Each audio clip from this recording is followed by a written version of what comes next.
नमस्कार दोस्तों, स्वागत है आप सभी का हमारे चैनल पर। दोस्तों, आज के इस वीडियो में मैं आपको सिखाने वाला हूं कि आप अपनी ज़मीन का नामांतरण किस प्रकार से कर सकते हैं, चाहे वो किसी भी प्रकार का नामांतरण हो।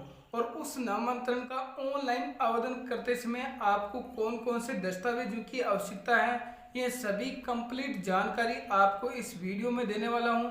तो दोस्तों, अगर आप हमारी वीडियो को पहली बार देख रहे हैं तो हमारे चैनल को जरूर सब्सक्राइब करें, बेल आइकन को जरूर दबाएं ताकि आपको इसी प्रकार की लेटेस्ट वीडियो आपको हर बार मिलती रहे। जमीन का नामांतरण चाहे किसी भी प्रकार का हो, चाहे आपने बैंक से लोन लिया हो और उसका नामांतरण दर्ज करना हो, चाहे आपने बैंक से ऋण मुक्त करानी हो उसका नामांतरण दर्ज करना हो, विरासत का नामांतरण दर्ज करना हो, हक त्याग का नामांतरण दर्ज करना हो, उपहार का नामांतरण दर्ज करना हो और नाबालिग से बालिग का नामांतरण दर्ज करना हो। इन सभी नामांतरणों का ऑनलाइन आवेदन किस प्रकार से किया जाता है और इन सभी नामांतरणों में कौन कौन से दस्तावेज लगने वाले हैं, इन सब की कंप्लीट जानकारी आपको इस वीडियो में देने वाला हूं। तो दोस्तों, वीडियो को लास्ट तक जरूर देखें ताकि आपको प्रोसेस कंप्लीट समझ में आ सके। तो चलते हैं दोस्तों, आज की इस वीडियो को स्टार्ट करते हैं। नामांतरण दर्ज करने के लिए आपको सबसे पहले नामांतरण दर्ज के लिए आवेदन पर आपको क्लिक करना है। जैसे ही आप इस पर क्लिक करते हैं तो यहाँ पर नामांतरण के लिए ऑनलाइन आवेदन यहाँ पर ओपन हो गया है। दोस्तों, यहाँ पर कुछ निर्देश दिए गए हैं, सभी जानकारी हिंदी में ही मान्य होगी। हिंदी में टाइप करने के लिए रोमन भाषा में टाइप करें और स्पेस दबाए। यहाँ पर उदाहरण दिया हुआ है कि पुलकित है, इसी को आपको हिंदी में लिखना है। तो आपको सबसे पहले इंग्लिश में नाम लिखना है और फिर स्पेस दबाएंगे तो आपका नाम पुलकित लिखा हुआ वहाँ पे ऑटोमेटिक आ जाएगा। आप किसी भी प्रकार के कन्वर्ट की सहायता नहीं लेनी है इस साइड पे। तो दोस्तों, आवेदक का नाम यहाँ पर आपको जो भी आवेदन कर रहा है उसका नाम यहाँ पर आपको आधार कार्ड के अनुसार आपको रिकॉर्डली दर्ज कर लेना है। आवेदक के पिता का नाम भी आपको उसी के अनुसार यहाँ पर एंटर कर लेना है। और मोबाइल नंबर है वो आपको एक्टिव मोबाइल यानी कि अभी जो प्रेजेंट में आपके पास है वो नंबर दर्ज करने हैं, क्योंकि यहाँ पर OTP आएगी। अब यहाँ पर आवेदक का पता है वो आप जहाँ पर वो निवास कर रहा है वो एड्रेस आपको पूरा कंप्लीट गांव, पोस्ट ऑफिस, तहसील, पूरा एड्रेस आपको यहाँ पर एंटर कर लेना है। आप जिस गांव में नामांतरण के लिए आवेदन करना चाहते हैं उस गांव को आपको चुनना है।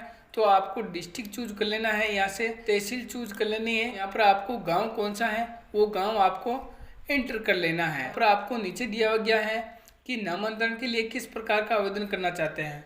यहाँ पर नामांतरण अलग अलग प्रकार के हैं, आपको पहले ही मैंने वीडियो में दिखा दिए हैं कौन कौन से हैं नामांतरण है, तो वो आप एक बार अच्छी तरह से देख ले। बैंक से लिए गए ऋण का नामांतरण दर्ज करना हो, अगर आपने लोन लिया है और उसकी ऋण दर्ज करनी है तो आपको ये सिलेक्ट कर लेना है।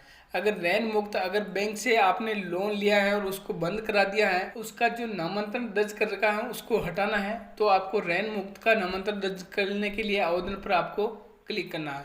और विरासत का नामांतरण दर्ज करना है, यानी कि किसी परिवार में इस सदस्य के नाम में जमीन है और उसकी डेथ हो गई है और उसके जो भी संतान है अपने नाम में जमीन नामांतरण कराना चाहते हैं तो विरासत से नामांतरण दर्ज पे आपको क्लिक करना है। अगर किसी का हक त्याग करना है, यानी कि उसका नाम है और वो स्वेच्छा से हटाना चाहता है, तो आपको हक त्याग के नामांतरण दर्ज पर क्लिक करना है। उपहार में अगर कोई जमीन गिफ्ट करता है तो वह उपहार के लिए नामांतरण दर्ज करना होता है। जिन बच्चों की उम्र 18 वर्ष से कम है और उनके नाम में जमीन है, अगर वह उसमें लोन लेना चाहता है तो वो 18 साल की एज होनी चाहिए, तभी उसको बैंक लोन देता है। इसके लिए उसको पहले ज़मीन में नाबालिग से बालिग कराना होता है, तभी जाके उसको लोन मिलता है। तो यह नाबालिग से बालिग का नामांतरण दर्ज करना होता है। तो मैं अभी आपको इनमें अलग अलग नामांतरणों में कौन कौन से दस्तावेज लगते हैं उसकी कंप्लीट जानकारी देने वाला हूँ। ये बैंक से लिए गए ऋण का नामांतरण दर्ज करना है, यहाँ पर क्लिक करते हैं तो नामांतरण खोलने के लिए आवश्यक संलग्न दस्तावेज है। तो यहाँ पर आपको पंजीकृत ऋण पत्र जो आपको तहसीलदार से लाना पड़ेगा और गैर पंजीकृत ऋण पत्र है, ये दोनों दस्तावेजों की आपको आवश्यकता होगी। नोट, उपरोक्त आवेदन एक ही PDF फाइल में सम्मिलित करके तैयार रखें। इसके बिना आवेदन स्वीकार नहीं किया जाएगा। यानी कि आपको जो भी दस्तावेज अपलोड करने हैं वो सिर्फ और सिर्फ एक ही PDF में आपको अटैचमेंट करना है। इसी प्रकार से मैं आपको रैन मुक्त का नामांतरण दर्ज करने के लिए कौन से दस्तावेज चाहिए, इसके लिए आपको मूल रैन मुक्त पत्र है वो बैंक से आपको प्रोड्यूस लेना पड़ेगा, वो आपको यहाँ पर अटैचमेंट करना है। इसके अलावा आपको एक जो आवेदन करता है उसकी आधार कार्ड की फोटोकॉपी भी आपको यहाँ पर लगानी होगी। विरासत का नामांतरण दर्ज करना हो तो सबसे अधिक यही नामांतरण दर्ज करने होते हैं।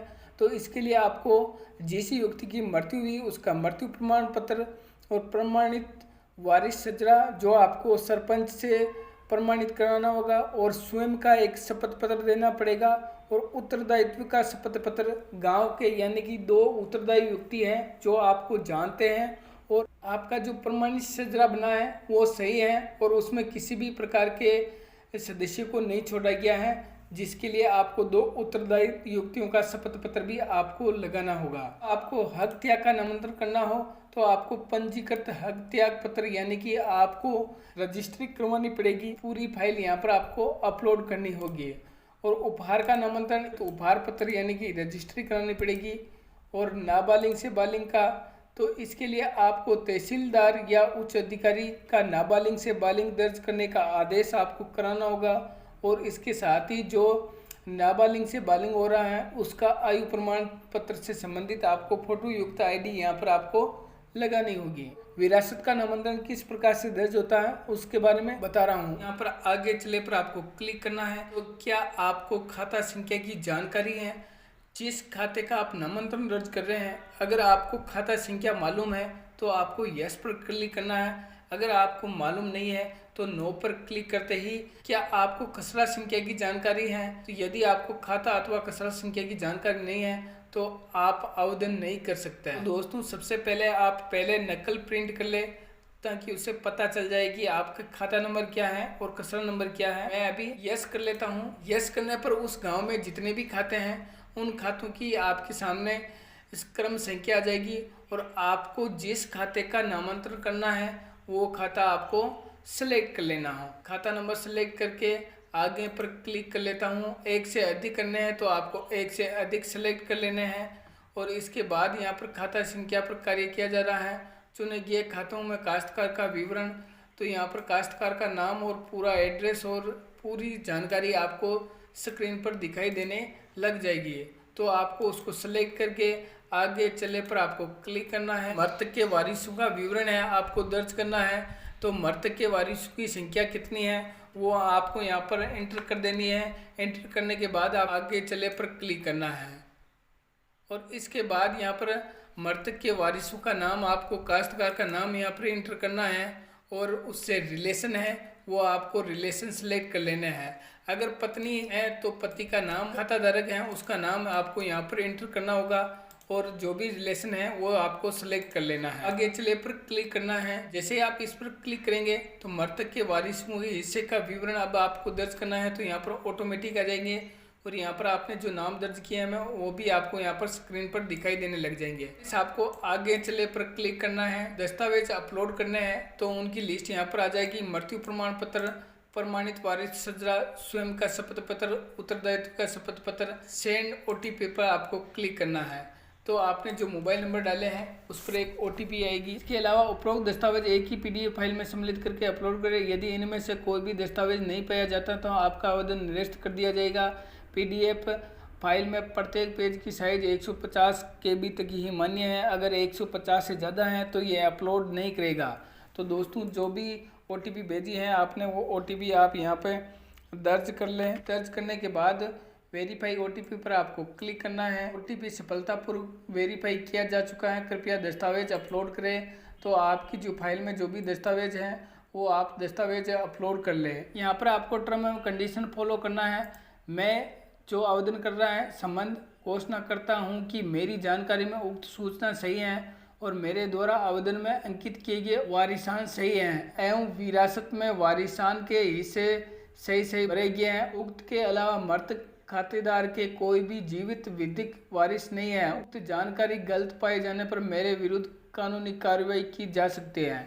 तो इसके बाद आपको सुरक्षित पर क्लिक करना है। नामांतरण के लिए ऑनलाइन आवेदन, यहाँ पर आपकी रिसिप्ट आ जाएगी। इस रिसिप्ट को आपको प्रिंट कर लेनी है और आवेदन संख्या और काश्तकार का नाम, ये सभी आपके फॉर्म में आपको दिखाई देने लग जाएगी। चुने हुए खाता संख्या, चुने हुए कचरे संख्या, ये सब आपको कंप्लीट दिखाई देने लग जाएगी। यहाँ से आप प्रिंट लेके आप इसको आवेदन के साथ ज़रूर संकलन कर ले और फिर आपको संबंधित पटवारी है उसको यह एप्लीकेशन देनी है, तब जाके आपके ज़मीन का नामांतरण पटवारी ऑनलाइन खोल पाएगा। अगर किसी प्रकार से आवेदन रिजेक्ट होता है तो आप अपने पटवारी से संपर्क कर सकते हैं। तो दोस्तों, आज की हमारी यह वीडियो आपको कैसे लगी? अगर वीडियो आपको अच्छी लगी तो वीडियो को शेयर, लाइक, कमेंट जरूर करें। Thank you. जय हिंद, जय भारत। फिर मिलेंगे एक नई वीडियो के साथ, तब तक मुझे दीजिए इजाज़त।